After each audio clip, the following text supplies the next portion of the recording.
तो आप लोगों के बीच एक बहुत ही दर्द भरा कन्यादान गीत लेकर के आ गई हूँ। अगर ये कन्यादान गीत आप लोग को पसंद आए तो वीडियो को ज़्यादा से ज़्यादा लाइक शेयर कमेंट ज़रूर कीजिएगा और हमारे चैनल को सब्सक्राइब ज़रूर कर लीजिएगा ताकि सबसे पहले वीडियो आप लोगों तक पहुँच जाए। Thank you. आजो दुआरा पर पहरेदार पापा, आजो दुआरा पर पहरेदार पापा, चोरवा चोरी करे आई है हमारे पापा, चोरवा चोरी करे आई है हमारे पापा।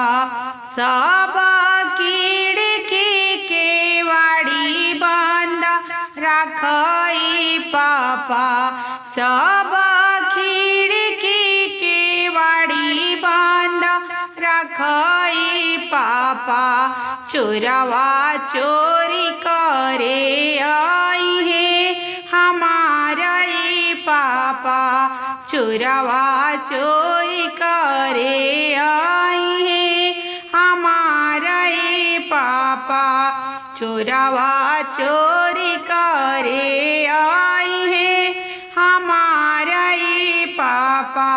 भैया रोवताड़े चढ़ी के अटारई पापा, भैया रोवताड़े चढ़ी के अटारई पापा, कालू होई जइहे बहिनी पराई पापा, कालू होई जइहे बहिनी पराई पापा। अब का सोचताड़ा धई के कपारई पापा, अब का सोचताड़ा धई के कपारई पापा, गैला जुआवा में हमारा के हारई पापा, गैला जुआवा में हमारा के हारे पापा। फिर दा तू डोलिया कहाँ रही पापा, फिर दा तू डोलिया कहाँ रही पापा।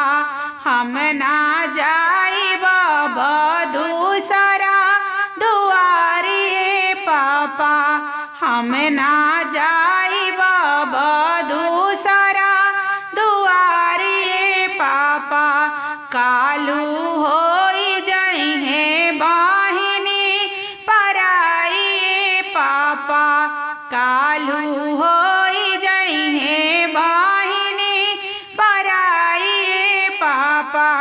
अब का सोचताड़ धई के कपारई पापा, अब का सोचताड़ धई के कपारई पापा।